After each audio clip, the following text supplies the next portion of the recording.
Shalom, shalom, Israel. Lord, when we can get into this real quick, man.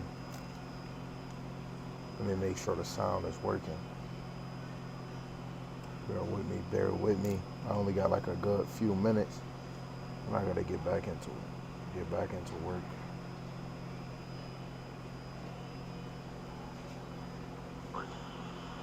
Okay. Bear with me. I only got like a good few minutes. I gotta get back into it. Get back into work. Excuse me. Okay. First and foremost, I want to give all praises to the Most High, Yahweh, Ba'ashem Yahushai, Ba'ashem Rakakwadash, Yahweh being the Most High God, and Yahweh Shai is who the world even calls Jesus the Christ. I want to give double honors to the apostles and the elders and great millstone who rule the world through the Spirit, teaching this word and believing this word. And mighty shalom to the hopeful elect scattered four corners of the earth, and four corners in America, in and out of congregations, wherever you may be, Lord willing, the Most High allow us on His time to be singing the same song. The shalom to the wives and the single sisters that's believers of this word. Lord willing, the Most High continue to put on your spirit to endure. Lord willing, the Most High have mercy on other brothers and sisters that is not in the faith. So you see the title, it says Desire Ezekiel 9 and 4. So we gonna try to just get into that and Lord willing, just bring out some motivation, right? So I'm reading out the blue letter just so we can get, is this mark the same as Revelation 13? No, this is more spiritual. This is what it says. It says, Yahweh Shemashai said unto him, go through the midst of the city, through the midst of Jerusalem, the nation, and set a mark upon the foreheads of the men that sign and that cry for all the abominations that be done in the midst of thee. So we're going to look at this word mark, and I'm going to play the word for it. Strong's H 8420 Tav. And Tav mean a desire mark as a sign of exemption from judgment. So you should desire that mark. You should desire that exemption from judgment, right? And this is why you want to always put your foot to the prize, right? Let's even go to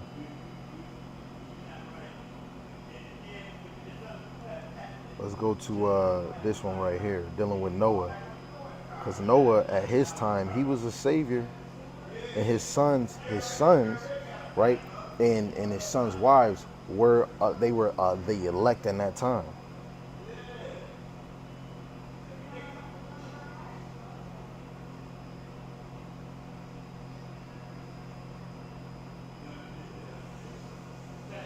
This is Genesis chapter 18. Got on my phone. Let's move slow. This is Genesis chapter 9, verse 18.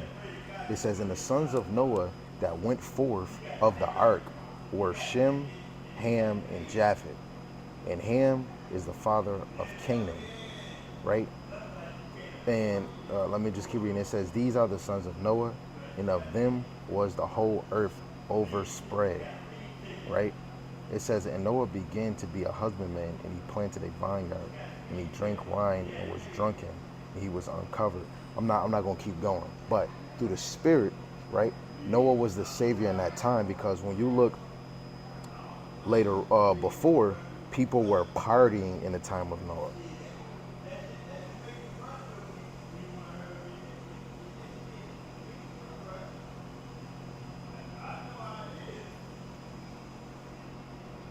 Right?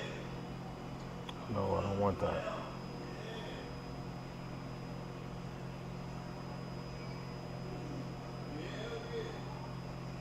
So lucky, huh? This is do I really want this one?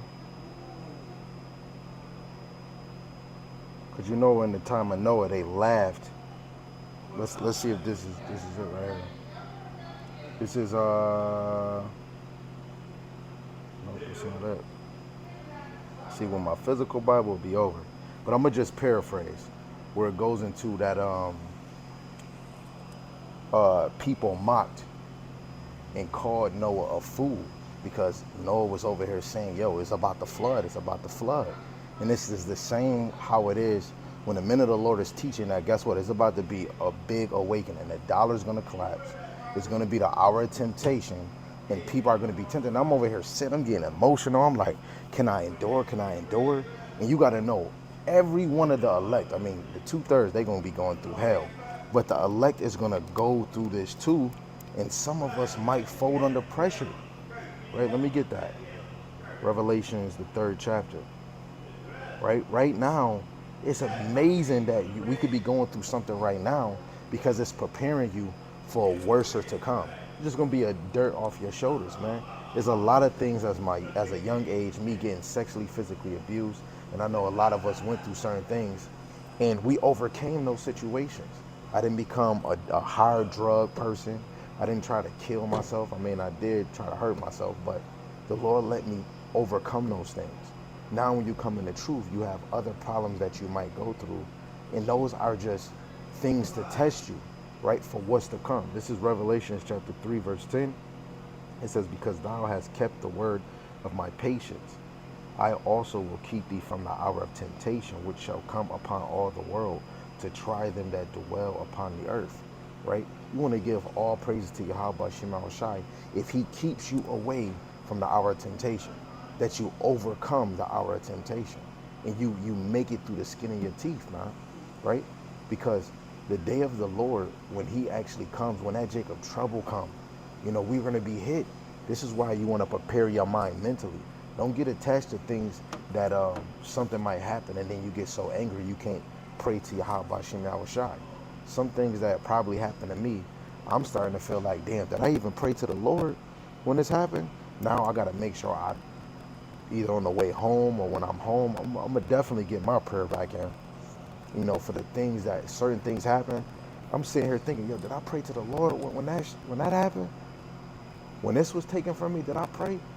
Now I'm starting to think, man, yo, you can't take prayer for granted, man, right? Hold on. Right? Some brothers and sisters can be going through something, but that don't mean just slack, right? This is Philippians chapter 3, verse 14. I press towards the mark for the prize of the high calling of the Most High in Hamashiach Yahweh Shai. It's a lot of us that give up and we don't want to press towards the mark anymore, right? The Lord taking too long. You know what? I just got an opportunity to get this bag. Go get that bag, but do not let anything in this world consume you that you walk away from what you are, what's in front of you. I don't give a man. I remember when my wife had got we had got a rental, and then I started seeing me getting so excited. I'm in the rental, I'm driving, I'm cruising. I started to read less. I was teaching here and there, but I was doing things less. Soon as like I was chilling when I wasn't riding, I said, yo, this is unacceptable. You know, I enjoyed myself, and just because I enjoyed, I could have used that time to drive and then do a lesson while I was sitting. Soon as you get things in your life, do not let that take you away from your first love, right? The Lord will probably put a spirit on you to be teaching, right? Let me get this one too. I think it's second. It's probably 2 Corinthians. Let me see. 4.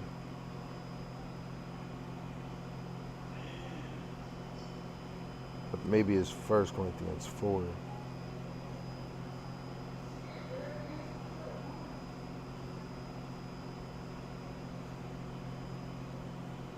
Um,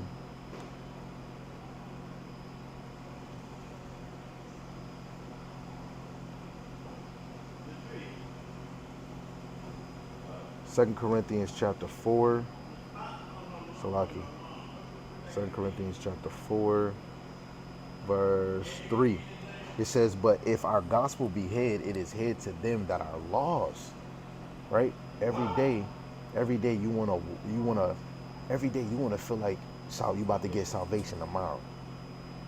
Because if this gospel is hid from you, if you don't want to watch a video, right? Like I just sent videos to my brothers in my household. The you see the word kingdom. Kingdom does not pertain to a woman in rulership. It pertains to a man, right? The kingdom is for the men. Women were made for the man, right? Right? And so men is all about men getting in the truth. Women are just believers of the word. Women are not in the truth, right? Now you might have some sisters that's teaching and they teaching sisters, but you are not in the truth when you are not going to the war battle that's in these streets, right? You're not speaking against what's going on. That wasn't your job. Your job is to teach single sisters how to be a woman and how to love their husband and love their children, right? And you're supposed to be a keeper at home. Teach of good things, right?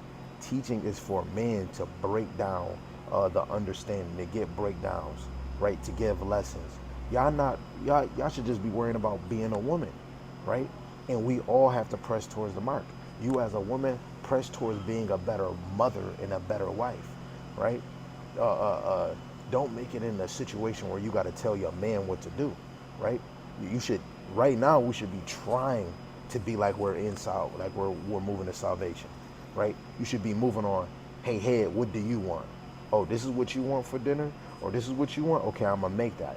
But yeah, it's gonna be some times where, you ain't gonna be at the 100% level that you can be. But those things help make it easier for a man, right? Don't make your mind go too crazy that you have to think all the time. You just think as a woman. But when it pertains to your man, let him be a man and let him answer you, right? But at the end of the day, we have to press towards the mark. Because if we ain't pressing towards the mark, what if the gospel is hid? What if you feel like you don't want to watch videos?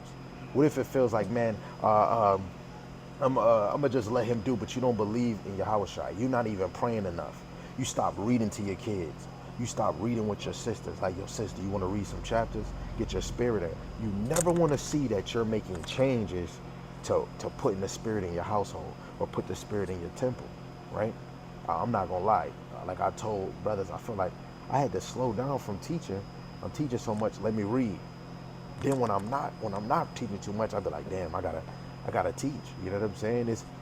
That is my first love. The Lord put that on me, right? Verse 4, it says, in whom the God of this world hath blinded the minds of them which believe not, lest the light of the glorious gospel from Mashiach, who is the image of the Most High, should shine unto them. Yo, it should shine. Yo, when people get around you, they should be encouraged to hear the word. If you don't got that vibration, you should be dabbling in these scriptures. You should be reading. Read Esther. If you're a brother, get into these prophecies. If you don't know a prophecy, go find a brother that is breaking down these prophecies, right? You need to hear the meat. If you're not ready for the meat, you just gonna stay on one level. We're all waiting for prophecies to be fulfilled, man, right? Let me hurry up and get this precept before. Yeah, I gotta clock back. I gotta get back into work. But they can wait. They can wait. Let me get this second Esdras in 9.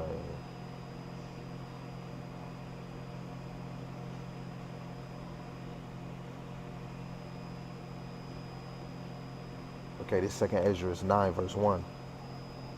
Come on, it says, he answered then and said, measure thou the time diligently in itself, and when thou seest part of the signs pass, which I have told thee before, then shalt thou understand that it is the very same time wherein the highest will begin to visit the world which he made. Yo, you should be watching stuff on YouTube that deals with current events. Like, yes, the teaching, definitely teaching. Go watch news. If you need to hit me up. Go watch End Time Headlines. You can watch it on YouTube. You can download the app. You can get they got winning WINOG, where they talk about news, talk about war. You should be watching what's going on in the world. When they got podcasts, when they talk about women, when they talk about marriage, when they talk about money, you should always be in tune, because you have to measure the time, right? Shalom Yawathan Bakwar, my guy, my brother, man. You're not my friend, you are my brother, man, for real, right? So I'm gonna go back to this Ezekiel 9 real quick, and then I'm sliding back into work, right? This is Ezekiel 9 and 4 again, right? It says, and Yahweh Shemashai said unto him, go through the midst of the city, through the midst of Jerusalem, and set a mark upon the foreheads of the men that sign, and that cry for all the abominations that be done in the midst thereof. Right? So what we're going to do is we're going to get the word mark again.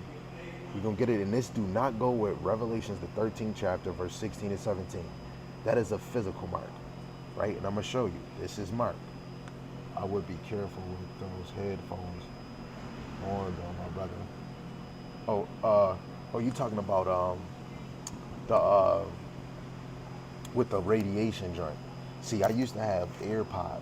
The AirPods was the one. You know what I'm saying? But hey, you is right. You know what I'm saying? You got to be careful with the devices that Esau. Shoot, I got to be careful with this. This a microphone. It got radiation too. The phone. This phone hot as hell. Radiation coming from that too, right?